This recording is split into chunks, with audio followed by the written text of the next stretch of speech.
Immunity को boost करे, आपके जोड़ों के दर्द को घटाए लेकिन हड्डियों को मजबूत बनाए। ये हैं विंटर स्पेशल सुपर हेल्दी गोंद के लड्डू। हमारी न्यू मदर्स के लिए तो वरदान है ये लड्डू। डिलीवरी के बाद आने वाली बॉडी वीकनेस को घटाकर बॉडी के स्टेमिना को बढ़ाते हैं। नमस्कार, स्वागत है आप सबका आपके अपने अकान किचन में। तो किस तरह बनते हैं ये लड्डू? बहुत ईजी है इसको बनाना, तो चलिए देख लीजिए किस तरह बनते हैं। सबसे पहले पैन में एक बड़ा चम्मच देसी घी का डाल देंगे और इसको गर्म करेंगे। जब घी गर्म हो जाए तो इसमें हम डाल देंगे ये 100 ग्राम के लगभग गोंद है। सारी गोंद इसमें डाल देंगे और इसको हम हल्का हल्का रोस्ट करेंगे। जो फ्लेम है वो मीडियम रखनी है, बहुत हाई फ्लेम पे नहीं करना है और लो पे तो बिल्कुल भी नहीं। तो ये देखिए, जब इस तरह से हो जाएगी ना, तब हम इसको निकाल लेंगे। सर्दियों में गोंद के लड्डू खाना बहुत फ़ायदेमंद होता है, क्योंकि गोंद जो होती है ये हमारी इम्यूनिटी के लिए बहुत अच्छी है। जॉइंट्स के लिए, बोन्स के लिए बहुत फ़ायदा करती है ये। तो जब ये इस तरह से पफ आ जाए इसमें, तो सारी गोंद हम निकाल लेंगे। अब इसी पैन में हम थोड़े से बादाम लेंगे और उसको भी इसी तरह से मीडियम फ्लेम पर हम रोस्ट करेंगे। जब बादाम का कलर हल्का सा चेंज हो जाए तब हम इनको भी निकाल लेंगे। जब हम ड्राई फ्रूट्स को रोस्ट करके डालते हैं तो इसका टेस्ट बहुत बढ़ जाता है। अगर आप चाहें तो बिना रोस्ट किए भी इनको यूज़ कर सकते हैं। तो लीजिए, सारे बादाम हो गए। अब इसमें थोड़ा सा हम घी और डाल देंगे। अब इसमें थोड़े से काजू डाल देंगे। ये काजू हैं जो टुकड़े की फॉर्म में है। आप जिस तरह के मर्जी यूज़ कर सकते हैं, क्योंकि हमने इसको ग्राइंड करना है तो हमने टुकड़ा काजू ही ले लिया है और इसको भी हम लो फ्लेम पर रोस्ट करेंगे। जब काजू का कलर हल्का सा ब्राउन हो जाए, हल्का सा चेंज हो जाए इस तरह से, तब इनको भी हम निकाल लेंगे। आप अपनी पसंद का कोई भी ड्राई फ्रूट लड्डू में डाल सकते हैं और जितना चाहे मर्जी डाल सकते हैं। बहुत ज़्यादा डालेंगे तो भी अच्छा नहीं लगेगा, लेकिन इसका अमाउंट आप अपनी पसंद के अकॉर्डिंग कम या ज़्यादा कर सकते हैं। तो लीजिए, सारे काजू मैंने निकाल लिए हैं। अब ये थोड़े से मखाने, 1 कटोरी मखाने हैं, इनको हम इसी तरह से रोस्ट करेंगे। यहाँ फ्लेम आप थोड़ी सी हाई कर सकते हैं और जब भी ड्राई फ्रूट सेकें तो इसको चलाते रहें लगातार। अब ये देखिए, कोई 5 मिनट हुए हैं मुझे लगभग इसे सेकते हुए, और देखिए इन्होंने सारा घी है जो एब्जॉर्ब कर लिया है। अब थोड़ा हम इसको चेक कर लेते हैं इस तरह से दबा के।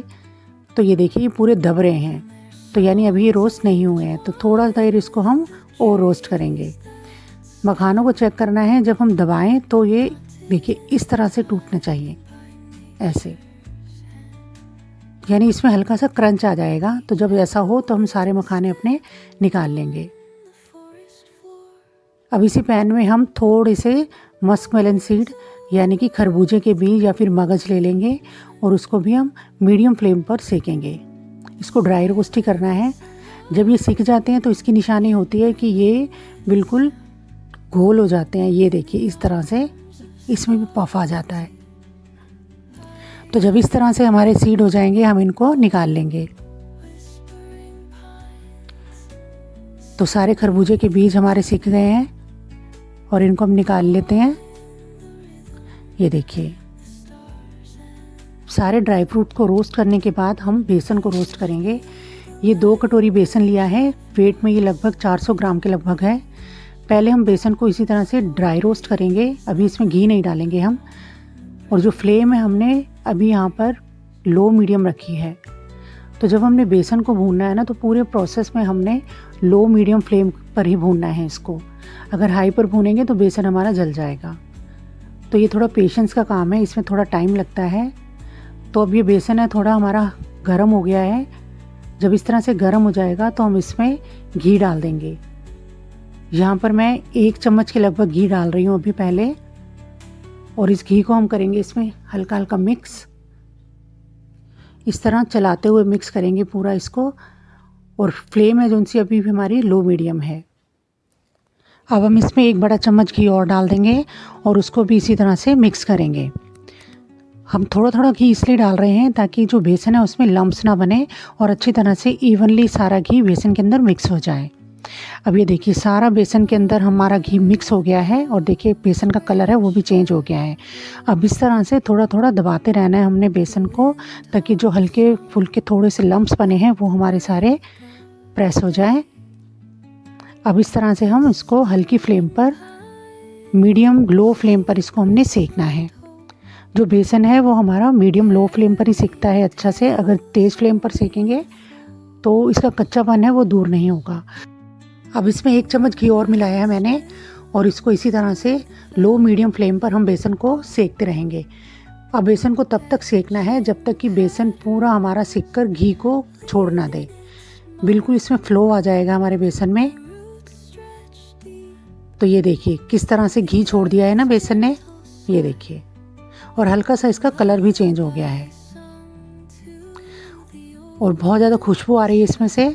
तो जब हमारा बेसन अच्छी तरह से रोस्ट, अब हम गैस को बंद कर देंगे। एक खुला सा बर्तन लेंगे और उसमें जो जितनी भी हमारी गोंद थी जो हमने रोस्ट की थी वो सारी डाल देंगे। अब इस तरह से कटोरी लेंगे फ्लैट सरफेस हो जिसकी, और सारी गोंद को इससे हम क्रश कर देंगे। आप इसको मिक्सी में मत कीजिएगा, अगर मिक्सी में करेंगे तो सारी गोंद है वो घी छोड़ देती है और लिक्विड टाइप की हो जाती है। तो इस तरह अगर आप कटोरी से करते हैं तो बहुत अच्छी क्रश होती है और लड्डू में बहुत अच्छी तरह से ये मिक्स हो जाती है और बहुत अच्छा टेस्ट आता है फिर इसका। तो देखिए इस तरह से मैंने सारी गोंद को क्रश कर लिया है। अब इसी पैन में हम रोस्ट किया हुआ सारा बेसन डाल देंगे। अब यहाँ पर मैंने खुला बर्तन इसलिए चूज़ किया है क्योंकि जब सारी चीज़ें हम इसमें डालेंगे और मिक्स करेंगे तो बहुत ही इजीली मिक्स हो जाएगा, बहुत अच्छी तरह से मिक्स होगा अगर बर्तन हमारा खुला होगा तो सारा बेसन हम इसमें डाल देते हैं। ये देखिए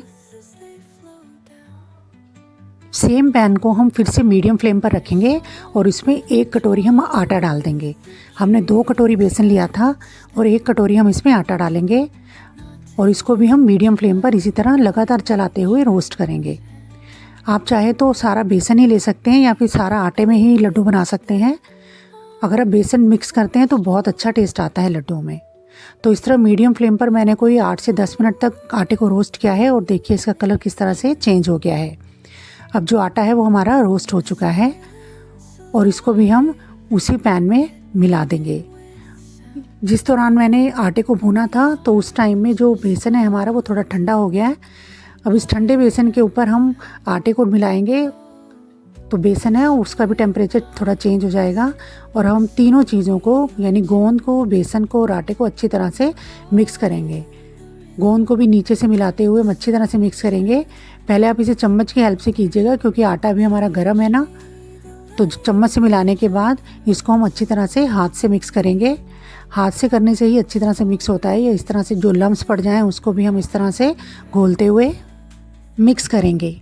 और जब सारी तीनों चीज़ें अच्छी तरह से मिक्स हो जाए तो अब इसमें हम जो से हमारे मेलन सीड्स थे वो मिक्स कर देंगे और हल्के हाथों से पूरे मिक्सचर में मिला देंगे। अब इसे मिलाने के बाद जो हमने ड्राई फ्रूट लिया था उसको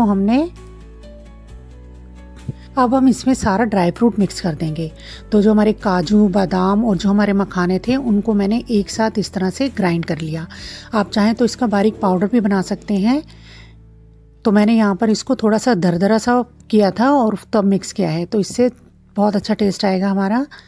अब इसमें मिला लेंगे थोड़ी सी किशमिश और किशमिश डालकर इसको मिक्स कर देंगे। उसके बाद हम मिलाएंगे 1/2 टीस्पून के लगभग पिसी हुई दखनी मिर्च। ये दखनी मिर्च है जो आँखों के लिए बहुत अच्छी होती है तो ज़रूर मिलानी चाहिए। ये देखिए इस तरह से होती है, ये जैसे हमारी काली मिर्च होती है तो उसी तरह से गोल गोल होती है लेकिन सफ़ेद कलर की होती है ये। और अब हम मिलाएंगे इसमें 1 टीस्पून के लगभग सौंठ या फिर ड्राई जिंजर पाउडर और इन सब चीज़ों को अच्छी तरह से मिक्स कर लेंगे। और अभी हमारा मिक्सचर है वो हल्का सा गर्म है ना, तो अब यहाँ पर हम मिला लेंगे मीठा बूरा, पिसा हुआ मीठा बूरा। आप पिसी हुई चीनी मत मिलाइएगा, ये मीठा बूरा अलग से आता है, इसको मिलाना है। तो यहाँ पर मैंने जितना बेसन लिया था उससे आधे से भी हल्का सा कम लिया है मीठा बूरा। आप अपने टेस्ट के अकॉर्डिंग कम या ज़्यादा मिला सकते हैं। तो ये मैंने अपने टेस्ट के अकॉर्डिंग मिलाया है। अब सभी चीज़ों को हमने मिक्स कर देना है। तो टेम्परेचर अभी ठीक है हमारे मिक्सचर का, तो इसी टाइम पर हम इनके लड्डू बना लेंगे। यहाँ पर मैंने मीडियम साइज़ के लड्डू बनाए हैं, बहुत छोटे नहीं बनाए और बहुत बड़े भी नहीं बनाए हैं। तो देखिए इस तरह से दबाते हुए लड्डू बनाएंगे हम। ये देखिए दोनों हाथों से इस तरह से दबाना है कस के। अगर आपको लगे कि लड्डू नहीं बन रहे हैं तो आप इसमें पिघलाकर थोड़ा सा देसी घी मिला सकते हैं। वैसे इतना घी सफिशिएंट है, हमारा लड्डू देखिए बन रहे हैं। तो लीजिए लड्डू हमारा तैयार है। तो सारे लड्डू हमारे बनकर तैयार हो गए हैं। इतने मिक्सचर में कोई मीडियम साइज़ के लगभग 20 लड्डू बने हैं। तो ये देखिए, तो इन सर्दियों में अपनी फैमिली के लिए ज़रूर बनाइए हेल्दी लड्डू।